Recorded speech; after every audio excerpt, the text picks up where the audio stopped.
So, what is triangular law of addition?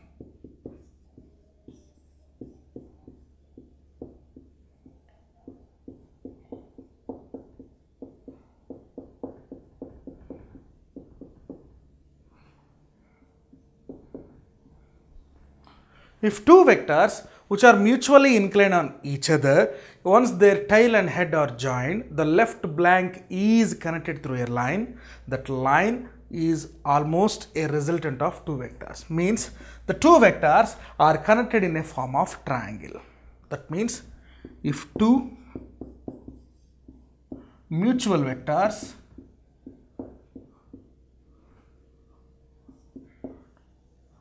represents the two sides of a triangle,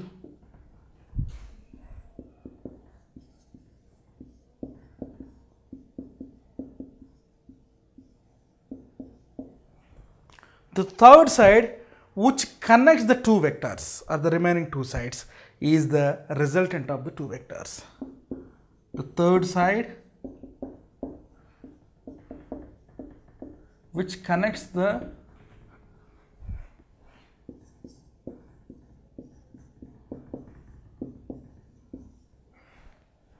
both vectors is equal to the resultant of two vectors.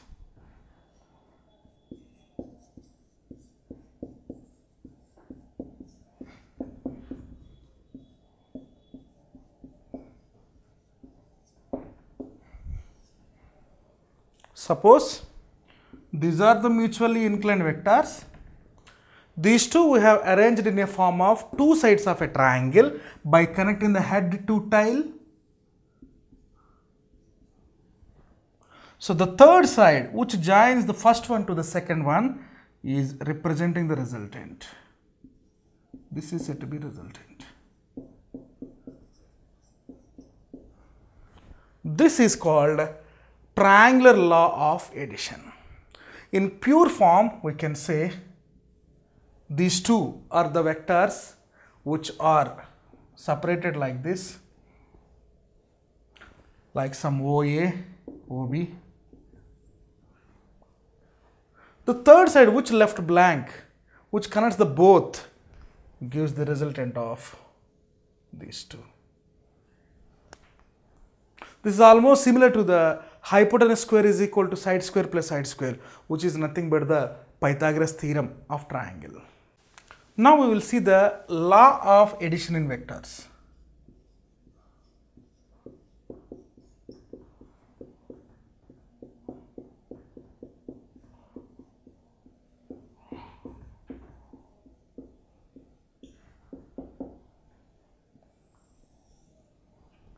So the law of addition of vectors. What are the laws to be followed in the addition of vectors? The first one is commutative law.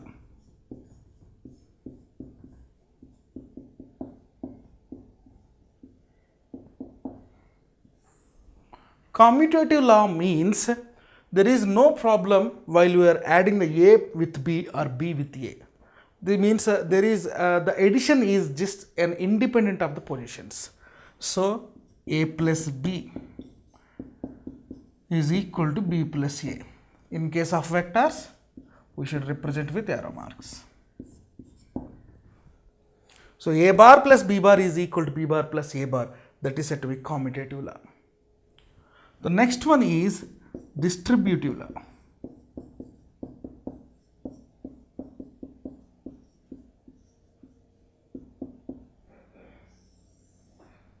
So what is the meaning of distributive law? Distributive law means A plus B plus C is equal to A plus B plus C. So what is this one? First we should add the B and C, then add with the A, which gives the resultant, that is equal to the addition of A plus B with C. To understand this one, we can take three vectors. In distributive law, one more vector is added. Up to this, only we have done with the two vectors. So what is the way to identify this distributive law in case of three vectors? Let us suppose there are three vectors which are mutually perpendicular to each other, mutually inclined on each other.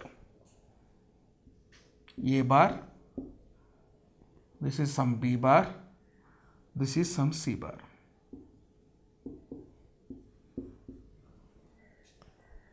These three vectors are mutually inclined with respect to some angles. Now we should find out the sum of these three vectors. The first step we should follow is A and B should be connected in a form of head to tail, which represents the two sides of a triangle. The third one is C, so which should be connected like this. Let us suppose this is A bar, this is B bar, this is C bar. Now, if I connected this A and B, this is A plus B, or A bar plus B bar. So, these two vectors A and B are connected like this. This gives the resultant A bar plus B bar. If he placed the C bar here, it is very difficult for the addition. That's why I am changing the position of C to the another corner like this.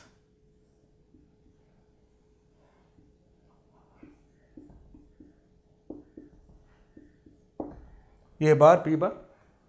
Now I am keeping the C bar like this. The line which joins the A bar to B bar is A bar plus B bar. So this A bar plus B bar and this is C bar. Now just try to assume a point without these two. This resultant line gives the A bar plus B bar and which is connected to C bar. Now which place is left blank? This place. Now we should fill this place with another line. This gives A bar plus B bar plus C bar. This is nothing but A bar plus B plus C. So this part. Maybe the notations are small or uppercases, no problem. So this is equal to A bar plus B bar plus C bar. Now I am taking B and C in place of A and B.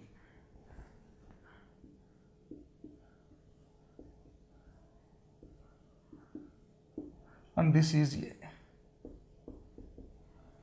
The line which joins the B and C is B bar plus C bar. Now this line is B bar plus C bar, this is A bar. Now I am joining this left blank position with a line. This gives A bar plus B bar plus C bar. B bar plus C bar in brackets. This. So like this we can prove the distributive law of addition. Next one, the rules to be followed in the subtraction of vectors.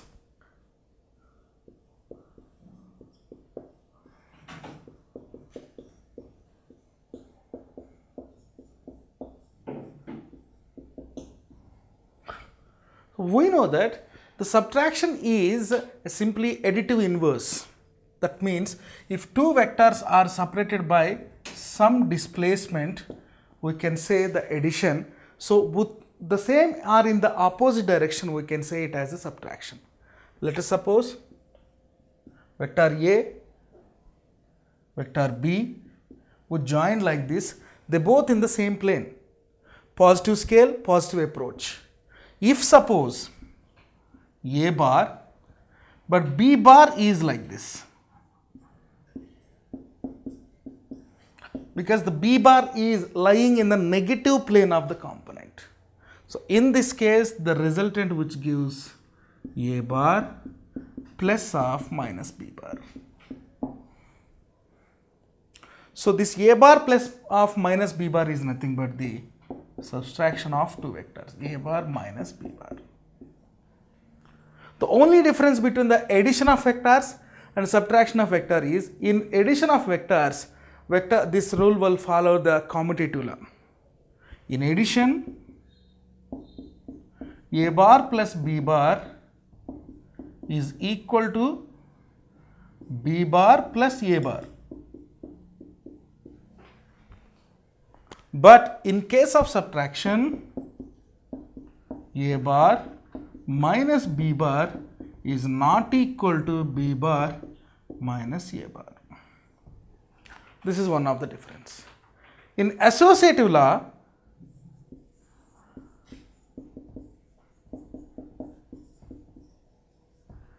A bar plus of B bar plus C bar is equal to A bar plus B bar plus of C bar. In case of distributive law, A bar dot B bar plus C bar is equal to A bar dot B bar plus A bar dot C bar. So these are all valid in addition only, but in case of subtraction, it is not valid and it is not maintaining or not obeying the commutative or the different laws which are valid already in the addition. The next concept is resolution of a vector into components.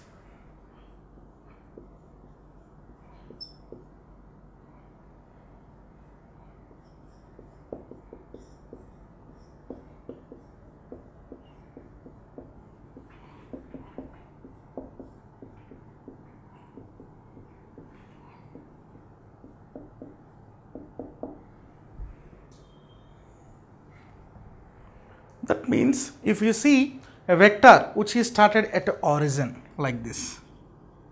Origin is nothing but the intersecting point of x and y axis. X axis, y axis. Let us take a vector r which is at origin. Draw a line which is making some angle with respect to the x and y axis respectively. The angle made by this line theta. In general view of the vectors, this line represents the resultant vector.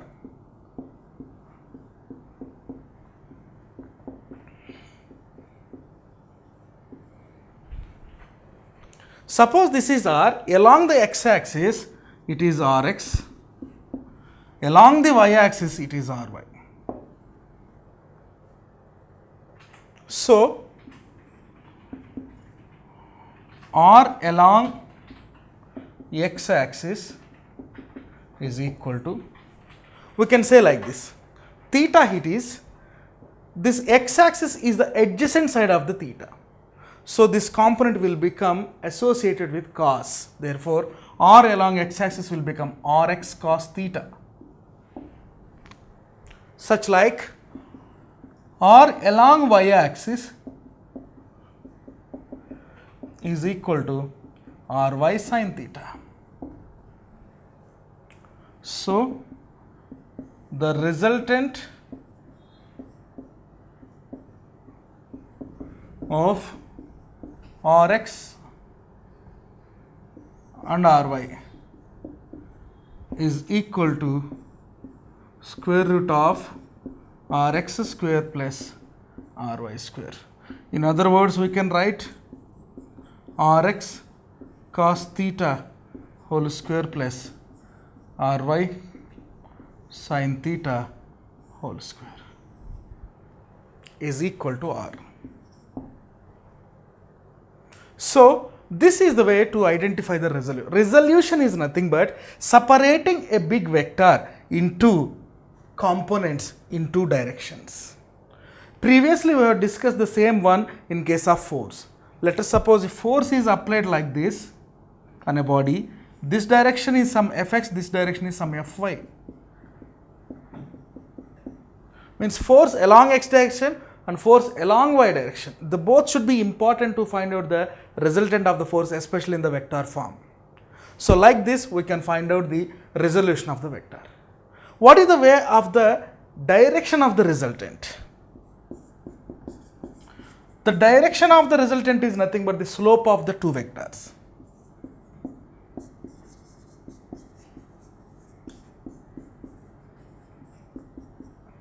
Is equal to tan theta is equal to ry by rx. So the direction of resultant is equal to tan theta is equal to ry by x. So the slope of any graph is y by x. This numerical is based on the direction of the resultant vector. If you see the concept in this numerical, a vector has x component of minus 25 units and y component of 40 units. Find the magnitude and direction of the vector. So let us take a vector A. The x component of the vector is Ax is equal to minus 0.25 units. This is x component.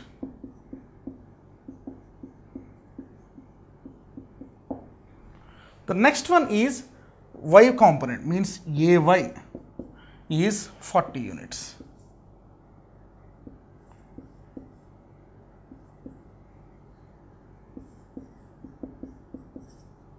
So this Ay is 25 units, it's not minus 0.25 units, it is 25 units. So Ay is y component.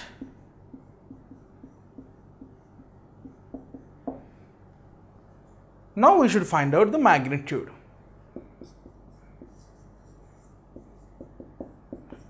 Magnitude is nothing but mod of A bar is nothing but square root of Ax square plus Ay square,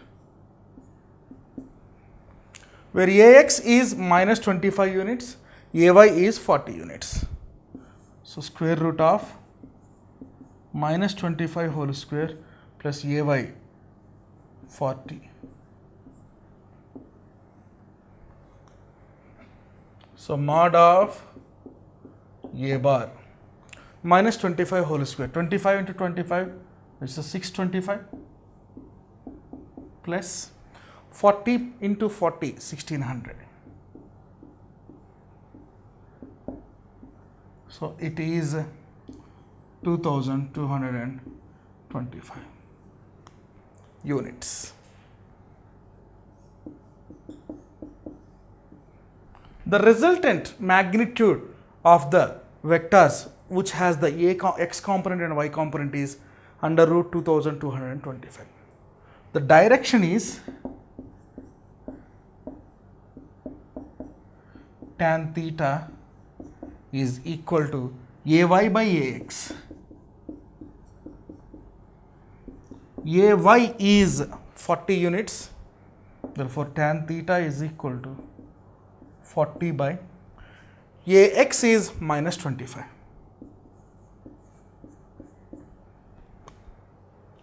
So it will be minus 1.6. Tan theta is equal to minus 1.6. Theta is equal to tan inverse minus 1.6. That is equal to 58 degrees with y-axis.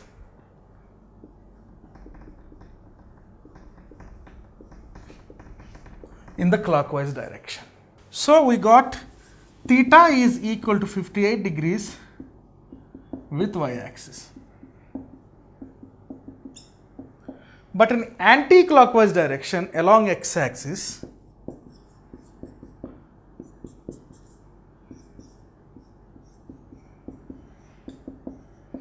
y direction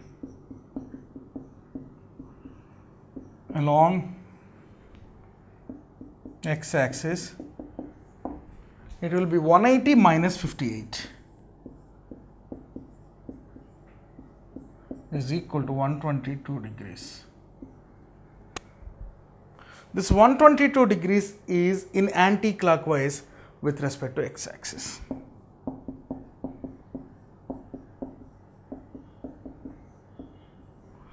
So this is the angle made by the resultant vector with respect to y-axis as well as x-axis. The next concept is parallelogram law of vectors.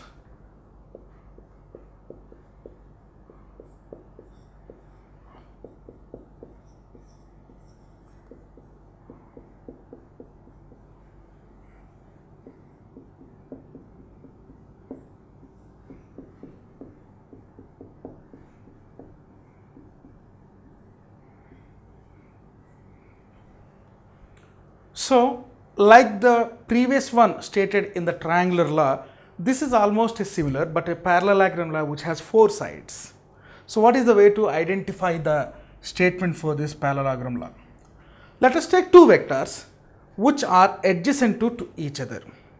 Like that, we can say the two vectors which are adjacent to each other in a form of parallelogram. So like this. These two are adjacent of the one plane of a parallelogram, like this, another one, and these two. These are so adjacent to each other with respect to the parallelogram sides. Let us write some. This is OA, B, C, or we can write ABCD. AD and AB are adjacent to each other.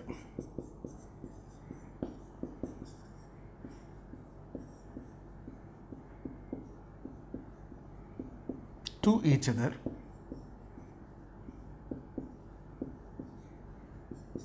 As well as CD and CB also adjacent to each other.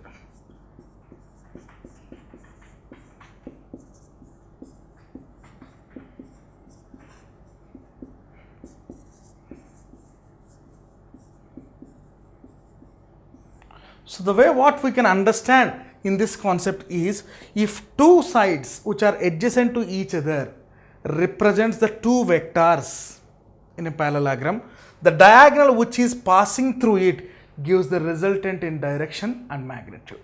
That means if two vectors like the adjacent sides of a parallelogram, so the adjacent sides of a parallelogram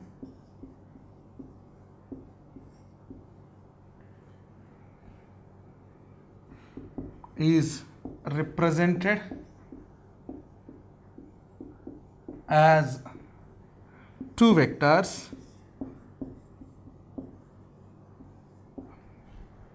the diagonal passing through them or which connects them gives the resultant of these two vectors in both direction as well as magnitude. The diagonal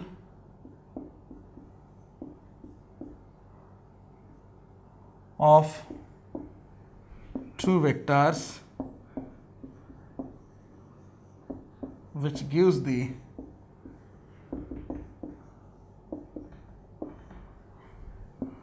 resultant of two vectors in both direction and magnitude.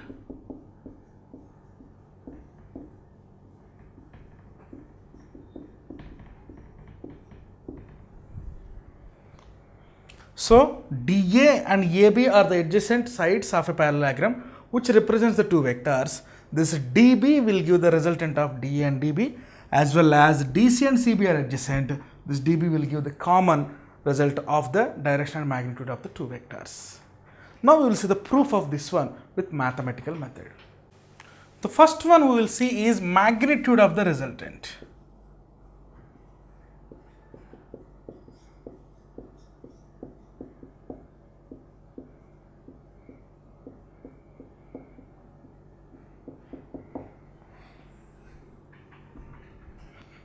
So AB is one side of the parallelogram, BC is another side of the parallelogram. These two are adjacent to each other. Now I am drawing the parallel lines to the AB and BC. AD and DC. We can say that AB is parallel to CD, comma AD is parallel to BC. The resultant which is passing through the diagonal is, let us say, R. This is R. So this R is the resultant of these two vectors. This resultant line makes alpha angle with respect to AB.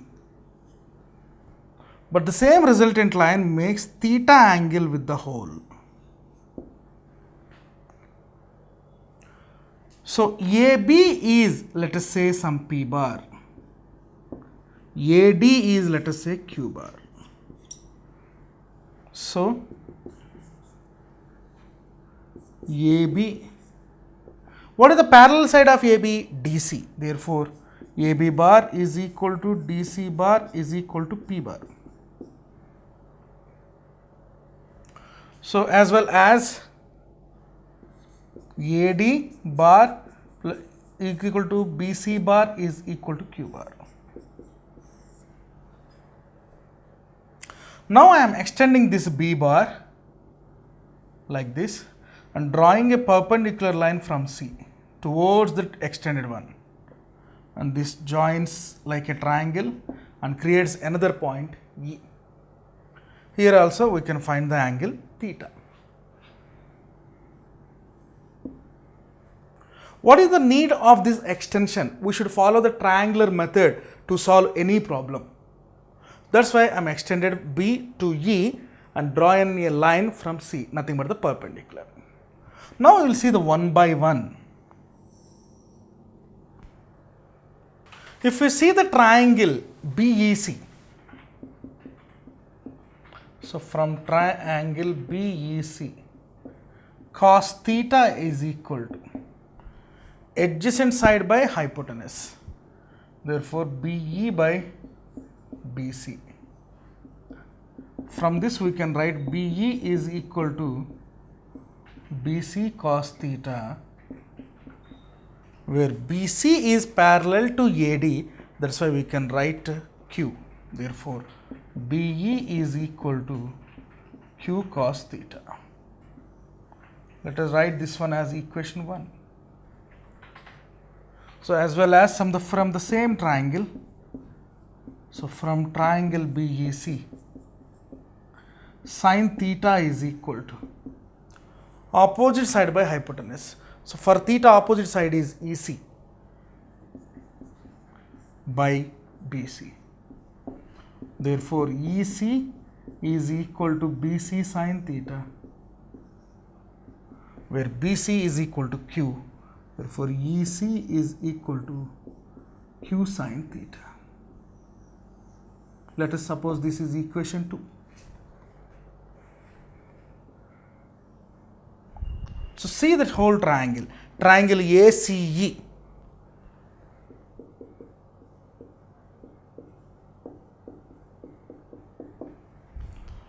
The hypotenuse square is equal to side square plus side square. Therefore, from triangle ACE, the hypotenuse is AC. Therefore, AC square is equal to side square AE square plus CE square.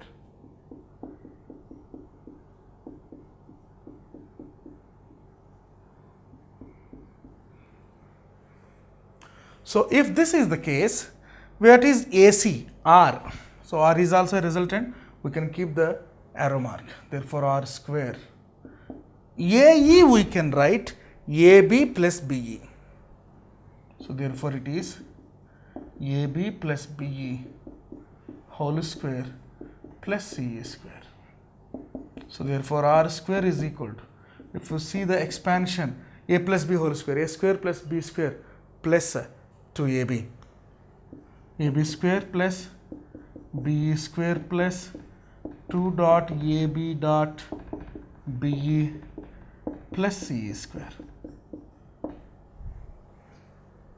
So we can write that BE square plus CE square. BE square plus CE square is nothing but BC square. Therefore, R square is equal to AB square plus BC square plus 2 AB dot BE. Now I am substituting the values of AB, BC and AB, BE from the given triangle. So therefore it is R square is equal to, so what is AB? P. Therefore it is P square or P bar square plus BC, nothing but Q or Q bar square, plus 2 into, so what is AB? P. BE, we can write Q cos theta, because in the previous equation we got BE is equal to BC cos theta. Therefore Q cos theta. So in general form we can write R square is equal to P square plus Q square plus 2PQ cos theta. R is equal to square root of P square plus Q square plus 2PQ cos theta. This is the direction of the resultant of two vectors which are adjacent in the shape of adjacent side of the parallelogram. Now we will see the direction of the resultant. So the next concept is direction of the resultant. The resultant vector is making an angle alpha with AB and BC. So therefore resultant direction from triangle ACE, tan alpha is equal to opposite side by adjacent. Opposite side is EC, adjacent is AE. Therefore tan alpha is equal to EC by, what is AE? AB plus BE.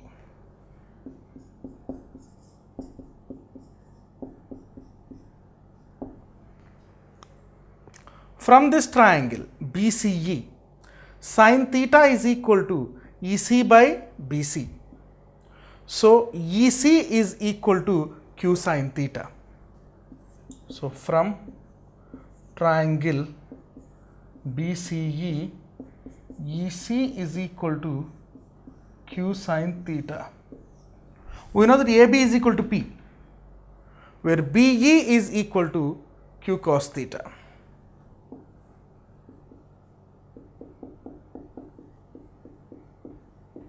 Why? Because from the same triangle BCE, cos theta is equal to BE by BC, where BE is equal to BC cos theta, where BC is nothing but the Q. Therefore, if we substitute this value and this value in this equation, therefore tan alpha is equal to, or we can keep this one as equation 1. By substituting in equation 1, where EC is equal to Q sin theta by P plus Q cos theta. Therefore alpha is equal to tan inverse of Q sin theta by P plus Q cos theta. This is the direction of the resultant vector with respect to the given vectors which are inclined by an angle alpha. So like this we can find out the direction and resultant. Now we will discuss the special cases in the parallelogram law of vectors. As we know that the resultant magnitude of two vectors in the form of parallelogram is R is equal to square root of P square plus Q square plus 2PQ cos theta, where direction of the resultant is tan alpha is equal to Q sin theta by P plus Q cos theta. Now we will see the special cases in these answers. So what are the special cases?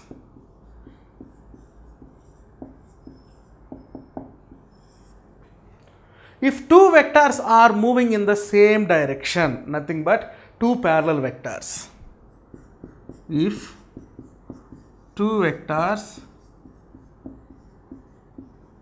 are moving in same direction.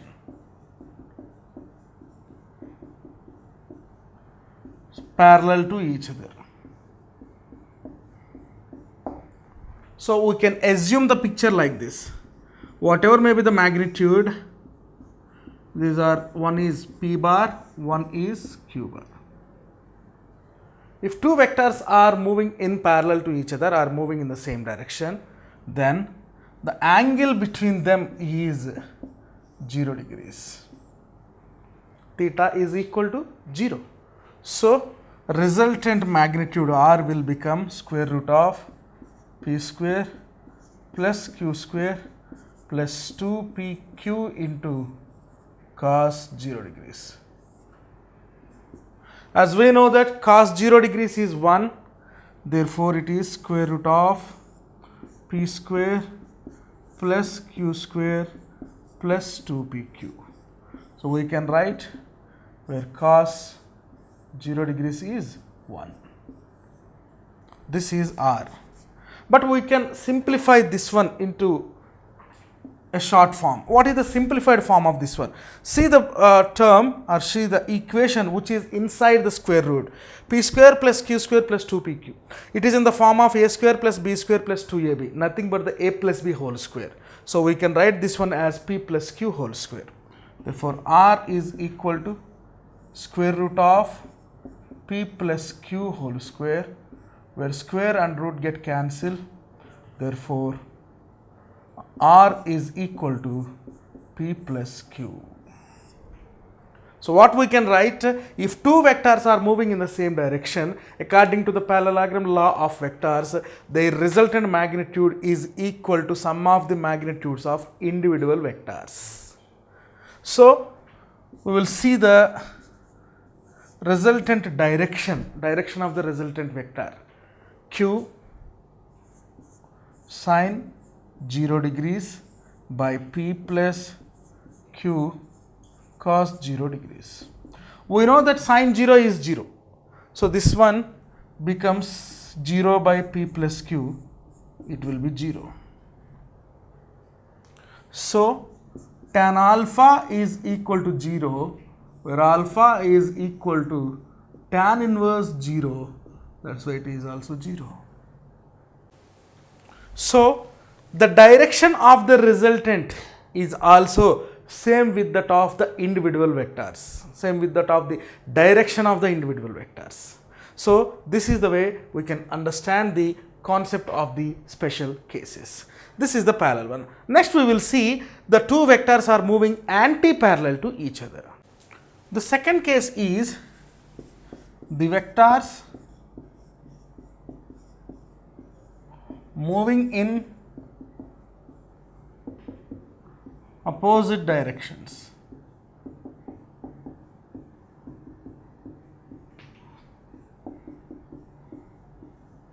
Nothing but anti-parallel vectors.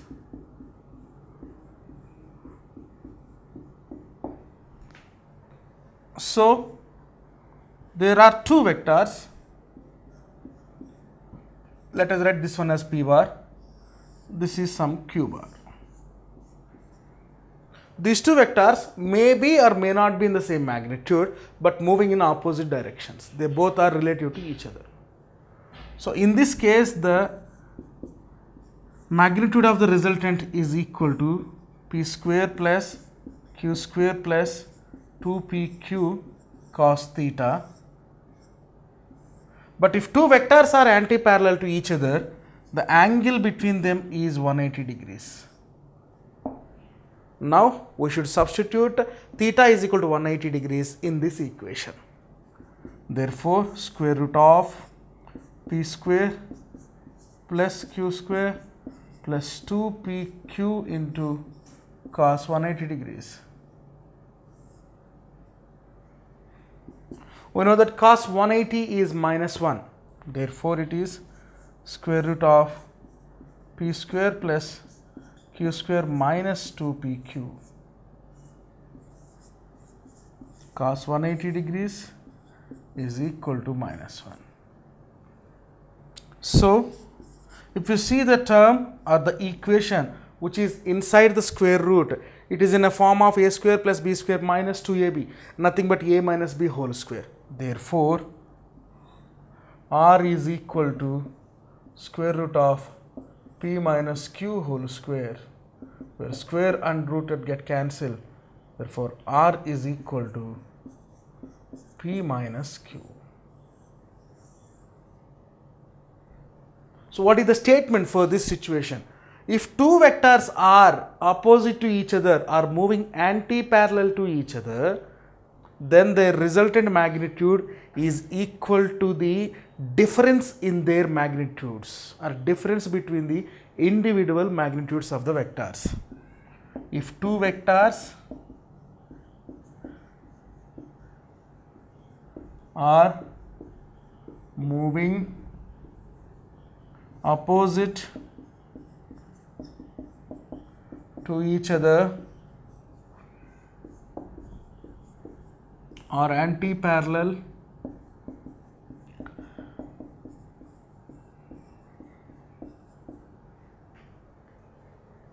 then the resultant magnitude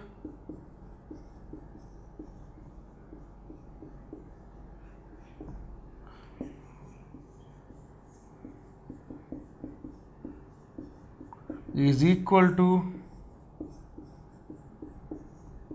the difference between the magnitudes of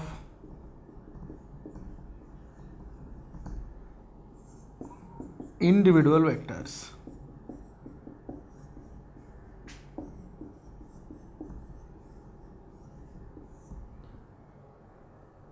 So, this is the resultant magnitude between the two vectors while they are moving in opposite directions. Now, we will see the resultant direction of the vector. So, the next one is resultant direction. Tan alpha is equal to q sin theta by p plus q cos theta. Direction of the resultant.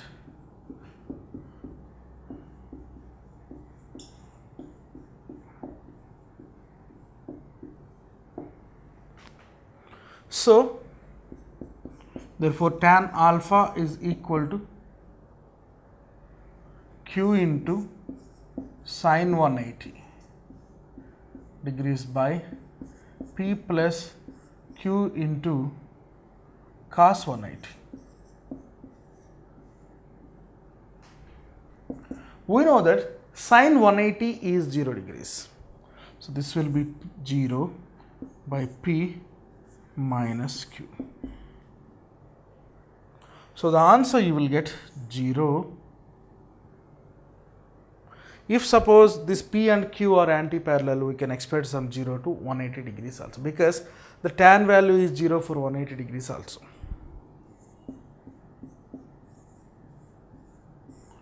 So, the change in the statement is like this. If two vectors are anti-parallel to each other, the direction of the resultant is equal to or is in the direction of a vector which has larger magnitude. The direction of the resultant vector in anti-parallel case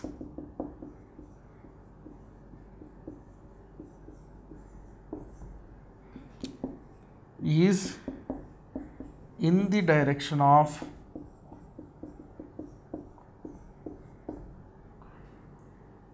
a vector which has larger magnitude.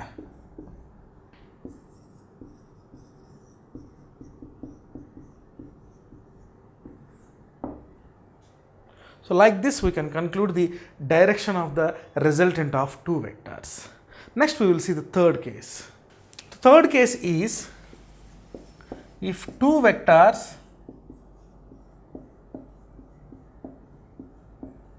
are right angles to each other.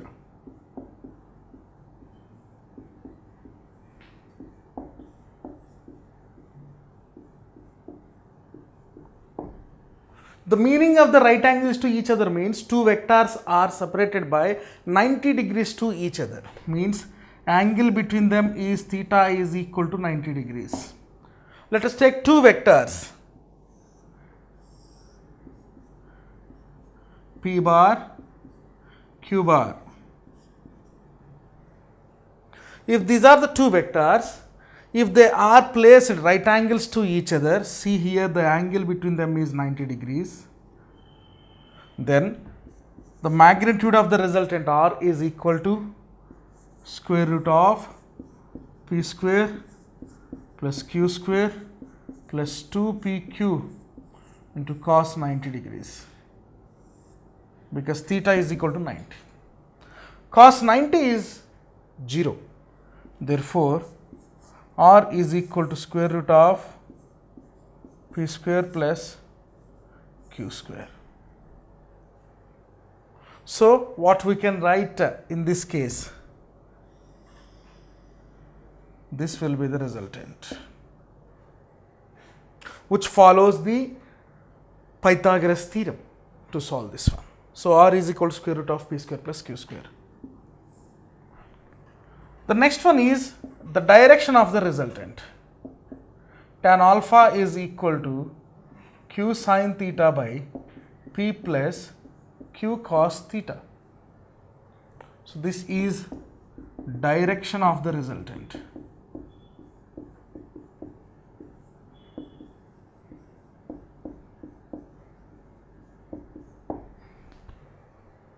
So, in this case, tan alpha is equal to Q into sin 90 degrees by P plus Q into cos 90 degrees.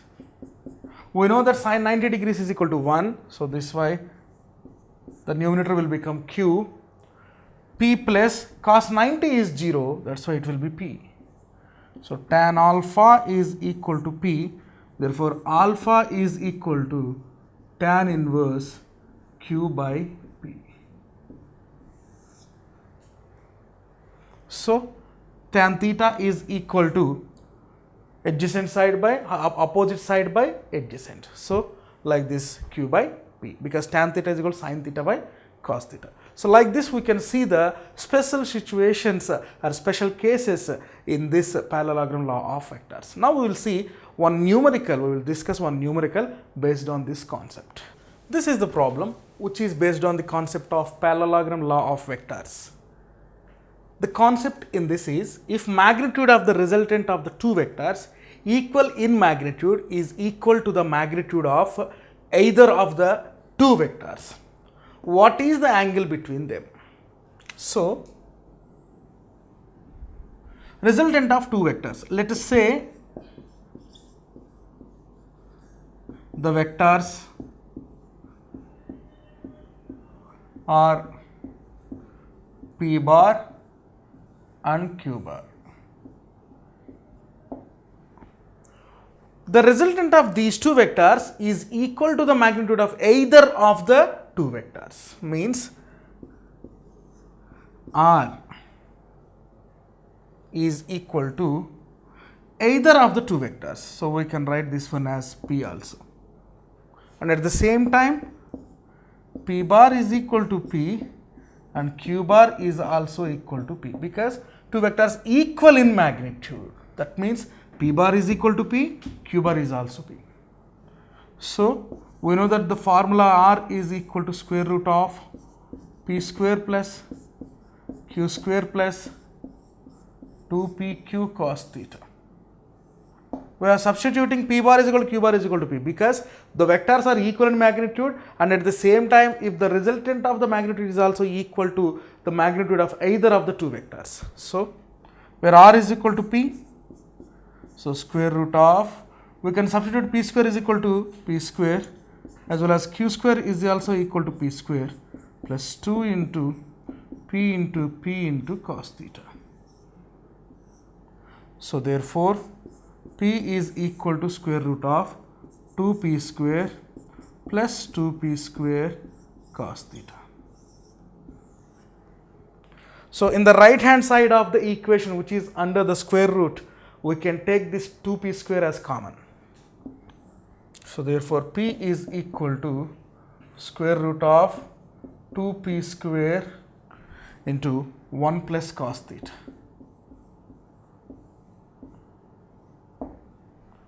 We know that 1 plus cos theta is equal to 2 cos square theta by 2.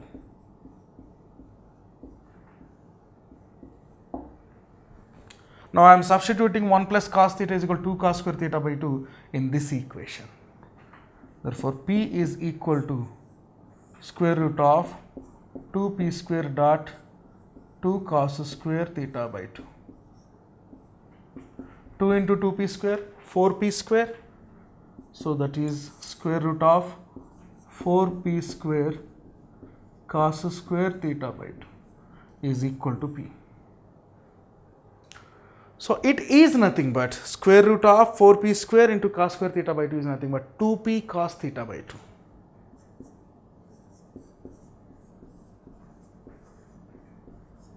Is equal to P. So from this we can write cos theta by 2 is equal to P by 2p. P get cancelled. Therefore cos theta by 2 is equal to half. So in cos theta by 2 is equal to, we can write half as cos 60 degrees. So cos and cos get cancelled. Theta by 2 is equal to 60 degrees. Therefore theta is equal to 120 degrees. So if two equal vectors, their resultant is also same with their magnitudes, then the angle between them is 120 degrees. This is the another problem which is based on the same concept. There are two vectors A and B have precisely equal magnitudes. For the magnitude of A plus B to be larger than the magnitude of A minus B by a factor n, must be the angle between them. So what must be the angle between them? We should find out the angle. So there are two vectors A and B has equal magnitudes. That's why we can substitute A is equal to A as well as B is also equal to A. So the magnitude of A plus B is equal to n times of the magnitudes of A minus B. Square on both sides. So squaring on both sides.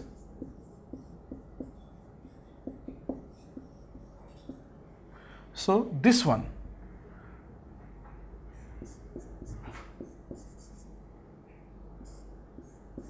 is equal to n square into A minus B whole square.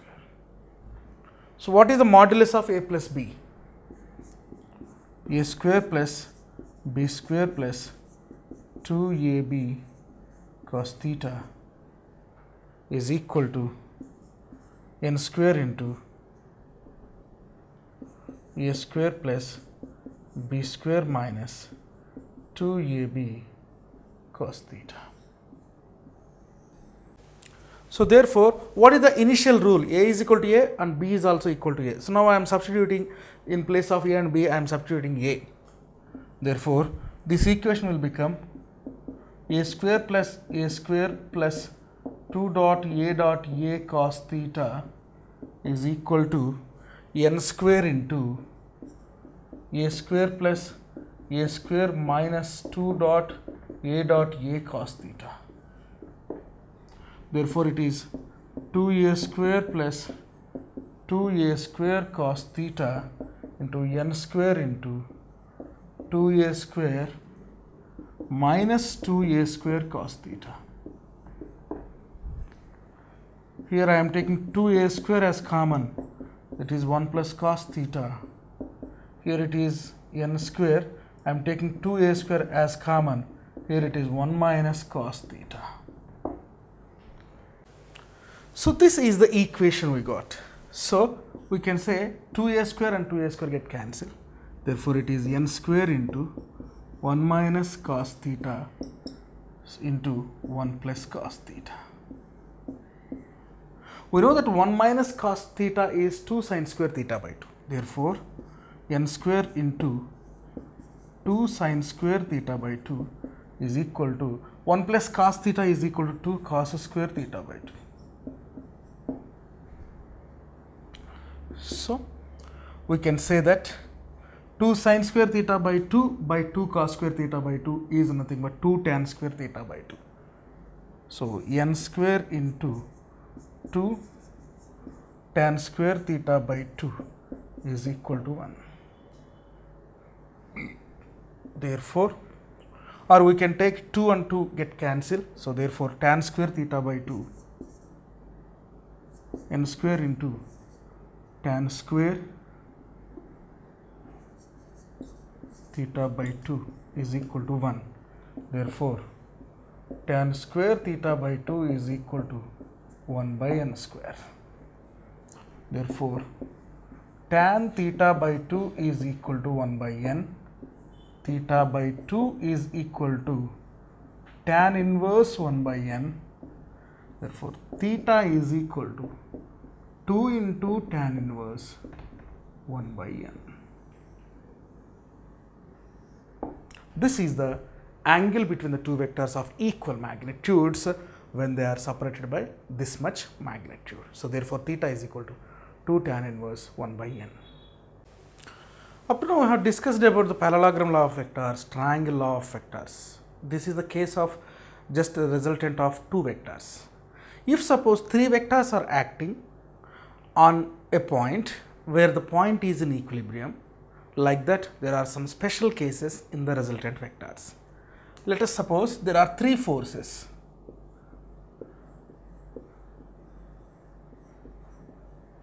Let us say F1 and F2, F3.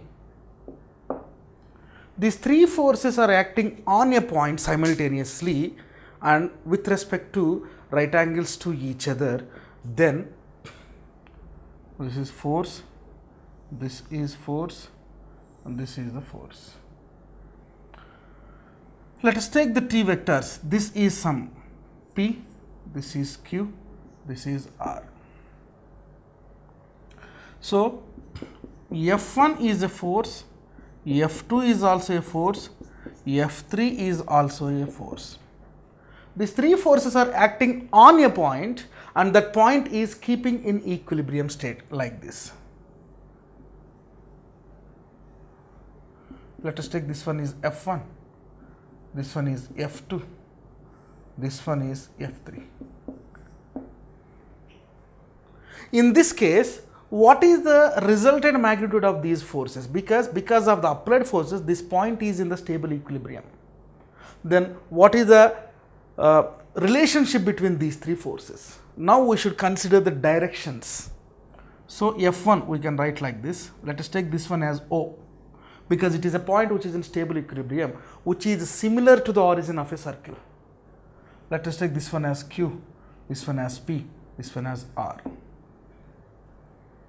Now I am joining this R as third side of the triangle. O, P, it is F1, O, Q, this is F2, and this one is R. OP, OQ, OR. So, if this is the case, this is F3. Now we will find out what is F3 with respect to F2, F1, what is F2 with respect to F3, F1, what is F1 with respect to F3, F2.